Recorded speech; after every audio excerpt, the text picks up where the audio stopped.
Hello everyone, আসসালামু আলাইকুম। I hope আপনারা সবাই ভালো আছেন। আলহামদুলিল্লাহ আমিও ভালো আছি। আজকে বেশ কয়েকদিন পরে আপনাদের জন্য সুন্দর আরও একটা ব্লগ নিয়ে চলে এসেছি। ব্লগটা বেশ কয়েকদিন আগের, যখন আমি ঢাকাতে গিয়েছিলাম আমার হাজব্যান্ডকে আনার জন্য। তো তখনকার আসলে ব্লগটা। ফার্স্টে আমরা সকালের দিকে, আমাদের ট্রেনটা যেহেতু ছিল 9:40-এর দিকে, আমরা সকাল সকাল বেরিয়ে পড়েছিলাম বাসা থেকে। কিন্তু মাঝ রাস্তায় আসার পরে একটা বাজে অবস্থা হয়েছিল। মানে ট্রেনের যে রাস্তা দিয়ে যাওয়ার সময় একটা কি যেন দেয় না, তো এটা দেখে আমরা ভয় পেয়ে গিয়েছিলাম যে আমাদের ট্রেনটা কি আমরা মিস করে ফেলবো কিনা।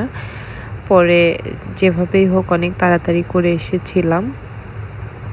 এসে অবশ্য আল্লাহর রহমতে, আল্লাহর কাছে শুকরিয়া যে ওই দিন ট্রেনটা আমরা মিস করিনি। অনেক বেশি টেনশন হচ্ছিল, কিন্তু আলহামদুলিল্লাহ ট্রেনটা পেয়েছিলাম। তো এইখানে আমরা ট্রেনে করে যাচ্ছিলাম। আমাদের ট্রেনে আমরা 3জন যাচ্ছিলাম, আমার সাথে 4জন, কিন্তু সাফওয়ানের তো কোনো সিট নাই। তো আমাদের 2টা টিকিট ছিল এক জায়গা, মানে 2টা সিট কাটা ছিল এক জায়গাতে, আর আরও একটা সিট কাটা ছিল, সেটা অন্য জায়গায়।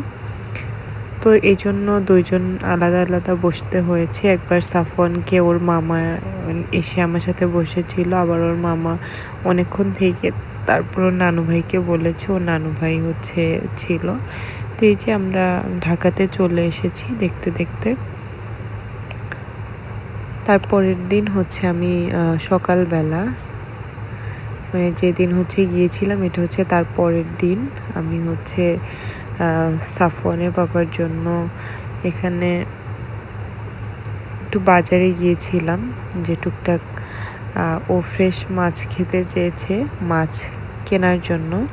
তো এইখানে আমি বাজারে গিয়ে খুব বেশি মাছ আমার চোখে পড়ছিল না।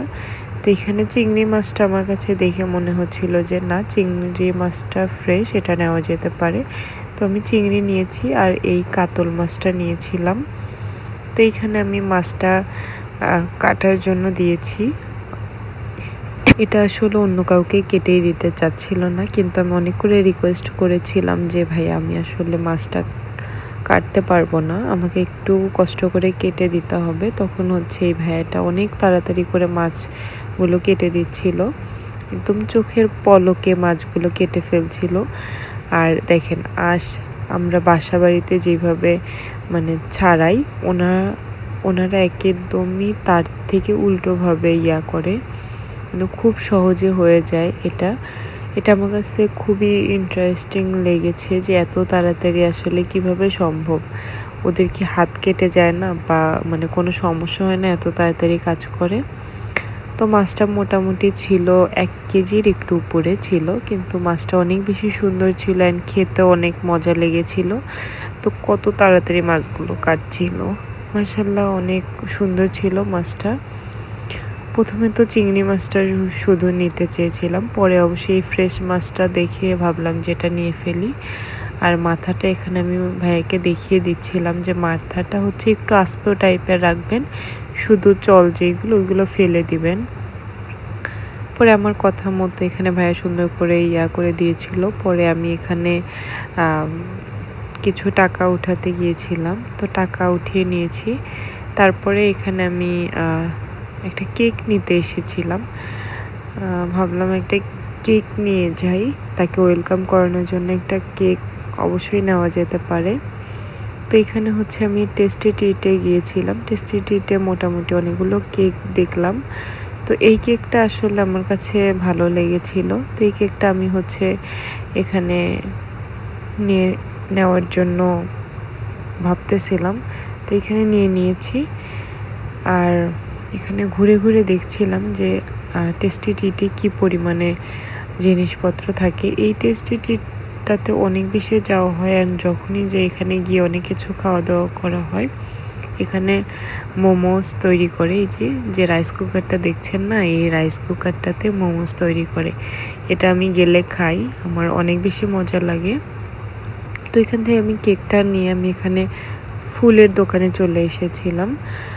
তো ফুল দেখছিলাম, ফুলগুলো যেহেতু দিনের শেষে ছিল একটু হালকা মরার মতো ছিল, তো ভাইয়াকে এখানে বলছিলাম ভাই আপনি আমার থেকে 50-100 টাকা বেশি নেন, কিন্তু আপনি আমাকে ভালো ফুলটা দিবেন। তো এখানে ফুলটা আমি বুকিং করে রেখে এসেছিলাম। বাসায় এসে এখানে রান্নাবান্না করছিলাম, তার জন্য বাসায় রান্না করে পরে হচ্ছে আমরা যাব তাকে এয়ারপোর্টে আনার জন্য। তো এই চিংড়ি মাছগুলো রান্নার পর অনেক বেশি মজা হয়েছিল খেতে, আমি সব ক্লিপ আসলে নিতে পারি নাই। তো এখানে আমরা গাড়ি দিয়ে চলে গিয়েছিলাম। এই যে ফাইনালি তার সাথে দেখা, দীর্ঘ 2 বছরের একটু কম, মানে বলতে গেলে 2 বছরই আর কি তার সাথে দেখা। এখানে এই যে সাফওয়ান প্রথম তার পাপার কোলে উঠেছে।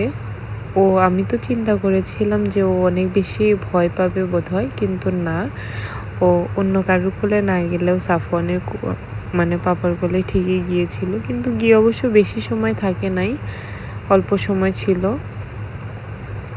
আর এখানে সাফওয়ানের নানু ভাই দাঁড়িয়ে গাড়িগুলোর মানে জিনিসপত্র উঠাচ্ছিল আর তাদের সাথে কথা বলছিল। এখানে অনেক দিন পরে আমরা দুইজন একই ফ্রেমে, ভাবলাম যে একটু ভিডিও করে নিই। অনেক বেশি মানুষ ছিল আমার পিছনে, হয়তো আপনারা দেখতে পাচ্ছেন এত পরিমাণে মানুষ ছিল, আমার মানে একটা কেমন লাগতেছিল। আর এখানে প্রথম আমাদের 3 জনের একসাথে ভিডিও। মাশাআল্লাহ, সবাই মাশাআল্লাহ বলবেন। অ্যান্ড আমার ছেলেটা আসলে একটু নানার ভক্ত বেশি, ওর নানাকে দেখছিল আর মানে কান্না করছিল যাওয়ার জন্য। এই যে আমার আব্বা হচ্ছে ছোট্ট একটা মিনি ফ্যান আছে, ফ্যানটা হচ্ছে ওর দিকে ধরেছিল যাতে ওর গরম না লাগে। তো এই যে আমি হচ্ছে এখানে যে ফুলটা আমার হাতে ধরে রেখেছিলাম না, এটা দেখে হচ্ছে আমার বোন বলছিল যে তুমি কি শামীমকে ফুল দিয়েছো নাকি শামীম তোমাকে ফুল দিয়েছে। তো তখন মানে আমি হাসতেছিলাম, আসলে ওইভাবে সিচুয়েশন হয় না যে আসলে কার হাতে ফুল থাকবে বা কি। তো আমরা এয়ারপোর্ট থেকে এখানে গাড়ি ফিক্সড করে নিয়েছিলাম, কারণ হচ্ছে আমরা যাওয়ার সময় যে গাড়িটা নেওয়ার কথা ছিল ওই গাড়িটা নিতে পারিনি। তো এই ছিল আজকের ভিডিও। নেক্সট ভিডিওতে আরও থাকবে।